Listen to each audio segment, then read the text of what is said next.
Hello students. तो आज मैं आपको नाइन्थ क्लास का ग्रेविटेशन चैप्टर है तो इसकी शुरुआत कर रहा हूँ। तो क्वेश्चंस कई बार ग्रेविटेशन चैप्टर के बहुत से आते हैं, 1 मार्क्स में भी आते हैं, 3 मार्क्स में भी आते हैं। तो इसमें पहले आपको बेसिक कॉन्सेप्ट समझना होगा इसको।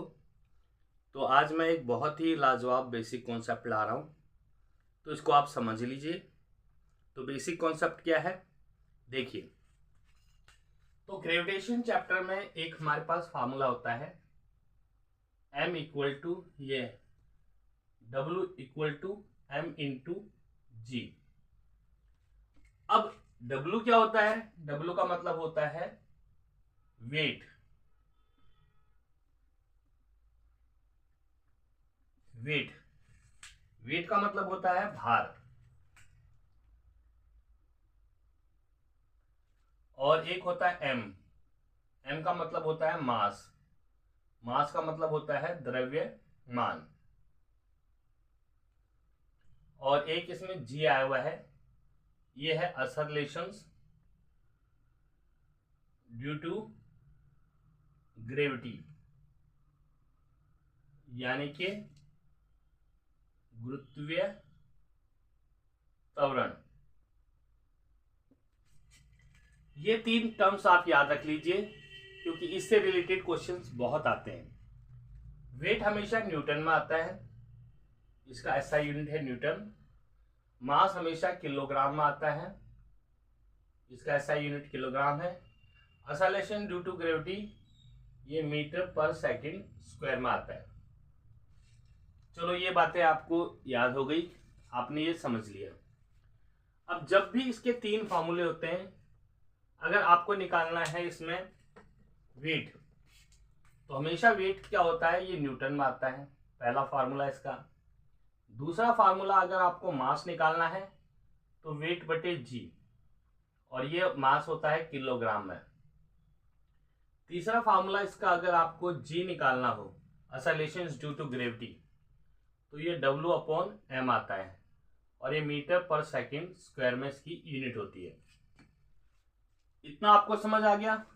अब आप देखिए इसमें g की वैल्यू कभी कभी, वैसे g की वैल्यू होती है 9.8 मीटर पर सेकंड स्क्वायर, ये फिक्स है और यही रहेगी। मगर कई बार क्वेश्चंस में आपको दे दिया जाता है take g equal to 10 metre per second square. तो अगर क्वेश्चन दिया गया हो तो आपको लेना है, अदरवाइज इसे नहीं लेना है। अब यह आता है क्वेश्चन इसमें ये कि अगर कि पृथ्वी पर किसी व्यक्ति का भार 60 kg है, किलोग्राम है, तो उसका वेट निकालो। देखिए वेट और मास में बड़ा अंतर होता है, इस चीज का जरूर ध्यान रख लेना। तो 60 kg इसका मास है और इसका वेट निकालना हो तो आप इस फार्मूले का यूज करेंगे, 60 इंटू 9.8, तो ये आ जाएगा। अब आपके पास एक चीज ध्यान रखनी है, ये जो मास और वेट है, बच्चे बहुत ज्यादा कंफ्यूज होते हैं। अगर हम अर्थ पर यानी कि पृथ्वी पर किसी का मास 60 kg है, तो अगर मून पर उसे ले जाया जाए तो उसका 60 kg ही होगा। यानी कि अच्छा सॉरी, ये वेट तो अलग है, मास ये मून पर आ जाएगा और ये मास है अर्थ पर। यानी अर्थ पर अगर आपका 60 kg मास है, मून पर ले जाने पर वो मास आपका 60 ही रहेगा। यानी कि इससे आपने क्या बात सीखी कि मास आप कहीं पर भी ले जाओगे उतना ही उतना रहेगा। अगर आपको उठा करके यहाँ से कर्नाटका ले जाए या कहीं और ले जाए तो आपका वेट तो वही रहेगा, मास यानी कि द्रव्यमान। द्रव्यमान कभी भी चेंज नहीं होता है। हाँ, बदलाव आता है वेट के अंदर।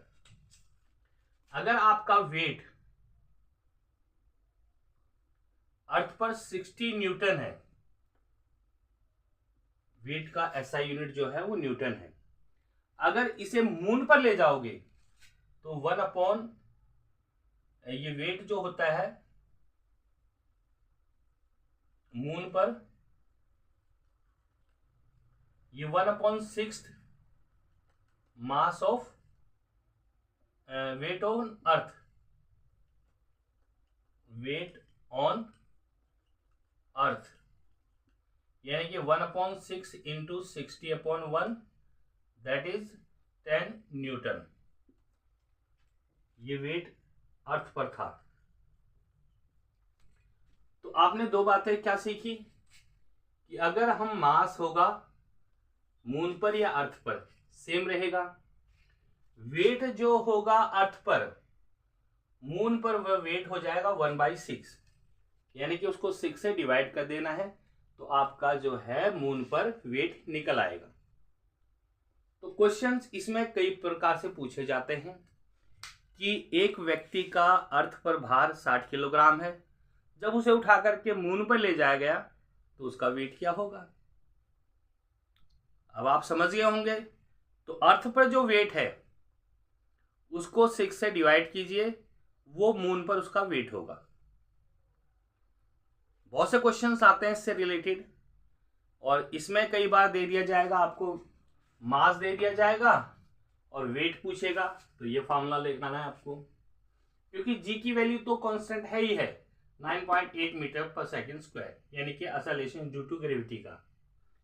कई बार पूछेगा आपसे कि वेट आपका इतना है तो इसका मास कितना होगा, तो मास का फॉर्मूला है W/G। कई बार आप लोगों को ये दे देगा कि वेट और मास दे देगा और आपको जी एक्सेलरेशन ड्यू टू ग्रेविटी निकालना है, तो आपने इस फार्मूले को यूज करना है।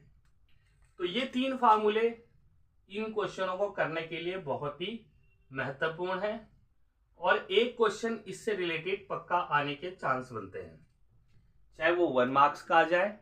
वैसे मोस्टली इससे रिलेटेड 1 मार्क्स का ही क्वेश्चन आता है, और एग्जाम्स के हिसाब से आजकल जो लेटेस्ट पैटर्न है एग्जाम्स का, तो ये क्वेश्चंस पक्का आ जाता है और एमसीक्यू में भी आ जाएगा, तो आप तत्काल इन फार्मूला का यूज करके उसे सॉल्व कर सकते हो। तो स्टूडेंट्स, आपको ये इन्फॉर्मेशन कैसी लगी?